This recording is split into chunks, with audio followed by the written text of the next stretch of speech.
Hello and welcome back to our FCS Dynasty in NCAA Football 2006. Today we have the UC Davis Aggies, who are 3-2 on the season, hosting the 1-2 Portland State Vikings.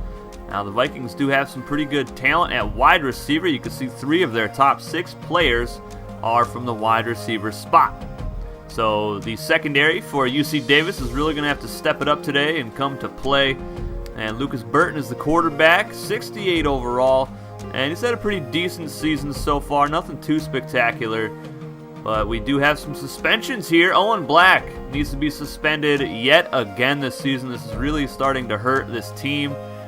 And inappropriate campus activities have been linked to a few students, including Black. We're going to suspend him for 2 quarters.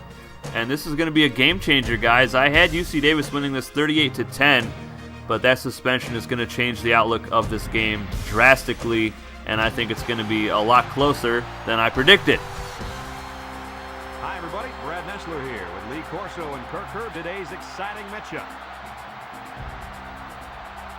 No complaints about the weather tonight, as we see nothing but stars in this contest between the Portland State Vikings and the Aggies. It's about midway through the college football season, and these two schools from the PAC-10 ready to go. And here come the Aggies.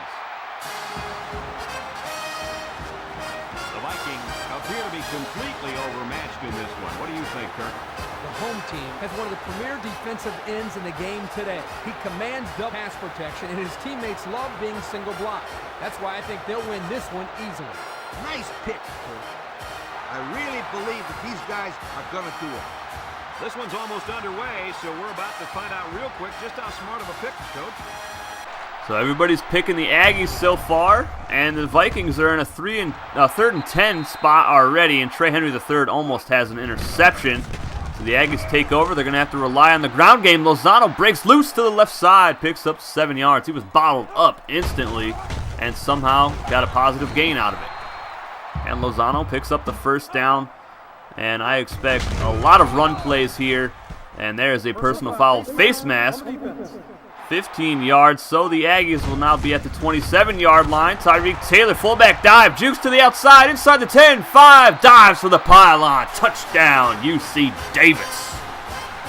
Just like that, they are on top, 7-0 here in front of their home crowd. Portland State going to come out slinging it over the middle, wide open is Red. Huge hit by Trey Henry III at the 48-yard line. Burton hot routing the receivers. He's going to do a wide receiver reverse. Alford is dropped for a 7-yard loss by DeMarcus Webb. Burton sacked. That is Caleb Chubb. Big defensive tackle. That is his 2nd sack on the season and his 7th tackle for a loss this year. 3rd and 21 for the Vikings. Burton off his back foot, completes to Johnson, and he gets past Trey Henry III, and he is loose. And he is gone. Touchdown, Vikings. Just like that. They strike back. Oh, my goodness. That was an amazing run after the catch by Johnson. Trey Henry III kind of looked like he stepped out of the way. And he looked like a matador right there, getting out of the way of a bull. Tyreek Taylor picks up about 12 yards there. Makes it 2nd and 8. That was after a holding call, which made it 1st and 20. And Lozano gets close to the marker here, but it's 3rd and 1. Tyreek Taylor gets the first down. This team came into the game averaging 224 rushing yards per game and 200 passing. And they're not really going to throw the ball too much in this first half without Owen Black. And there's Lozano tripped up on 3rd and long, so the Aggies punt the football away. Johnson juking through the middle of the field, past the 40 and down to the 34-yard line. Now this defense came into the game only giving up 273 yards per game, 74 on the ground and 199 passing. And right now, the pass defense is not doing so hot. Richardson wide open, just blows past the secondary for a huge touchdown. Caleb Chubb hits the quarterback, but he is too late. And Trey Henry III too late getting there as well. Jefferson going to throw the football here. He's got Sam Gatlin, who came into this game with 13 catches, 341 yards with 1 touchdown. He also has 1 rush for 2 yards and a touchdown on the season. And this pass is picked off by Alford. He's going to return it past the 40. Jefferson giving chase. and he did enough to get Alford out of bounds. That is the wide receiver who we saw get tackled for a big loss on the wide receiver reverse earlier in the game. Johnson weaving in and out of traffic, 2 stiff arms, and he's in the end zone. Portland State looking dominant so far, 21-7. They are on top of the UC Davis Aggies, who a lot of people think are the favorites to win the Pac-10 conference. 2nd and 20, Tyreek Taylor's in here at quarterback. He's going to throw the football to Francis, and he's got the first down and more. About a 22-yard pickup. First ever throw from Tyreek Taylor. He's going to do the option now in the open field, past the 40, past the 30, and down to the 25-yard line. Different wrinkle here. Jefferson not getting it done at the quarterback position. And there's another completion, this time to Francis, again at the 15-yard line. 3rd and 1, Taylor pressured, and he's sacked. So the Aggies will have to send on the field goal unit for a 37-yard attempt. The kick is up, and it is just right. So no good. The Aggies fail to get on the board again here in the first half.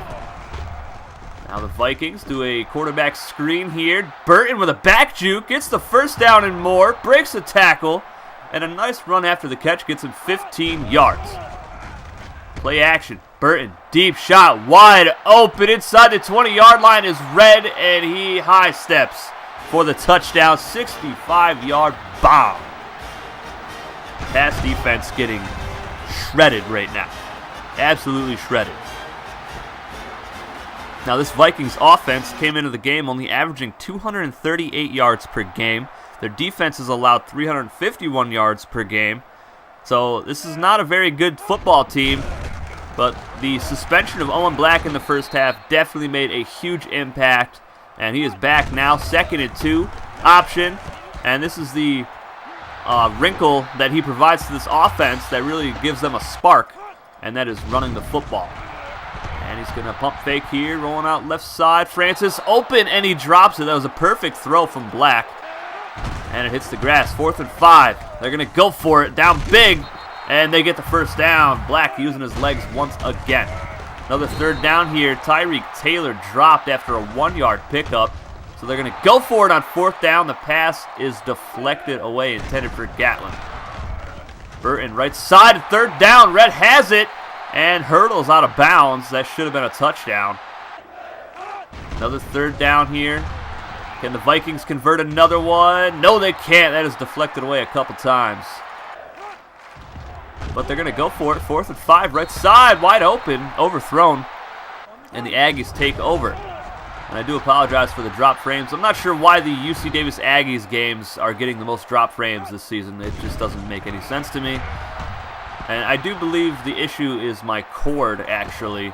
But once I get a new converter box so I can use the component cables, which is the green and blue, as we have a touchdown pass here to Lee. That was a dime. My goodness. But once I get the blue and green converter box instead of the red, white, and yellow, that issue should be fixed. And the quality of the videos will be so much better, like you see on Miles Dawkins' channel. But the Vikings, that was a huge hit by Trey Henry III, and Trey misses the interception attempt, and Johnson is off to the races and gone. So they're opening it up right now, 35-14. Aggies defense needs to step it up. Here's Tyreek Taylor up to the 50-yard line. Big gain for him. He's over 100 yards on the game on 11 carries. Black is sacked. That's about a loss of 8. The offensive line letting the quarterback down. Black going to try to throw it again here. He's got Gatlin wide open. Hits him in full stride inside the 20 and down to the 13-yard line. 1st and 10. Black rolling out. Throws over the middle, and it's picked off by Harvey. He's going to take it out of the end zone.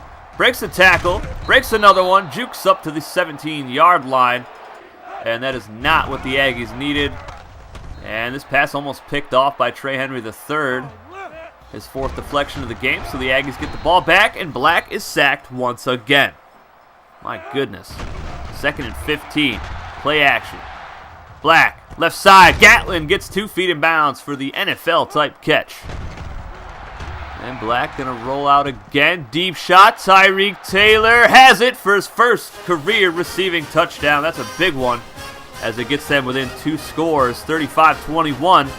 Aggies set to kick it off. Golden kicks it deep. And back deep is Red, who already has a touchdown reception today.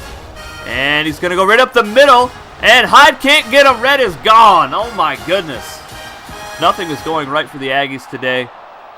And it is a direct result of their quarterback not being in the game in the first half. And that just really messed them up.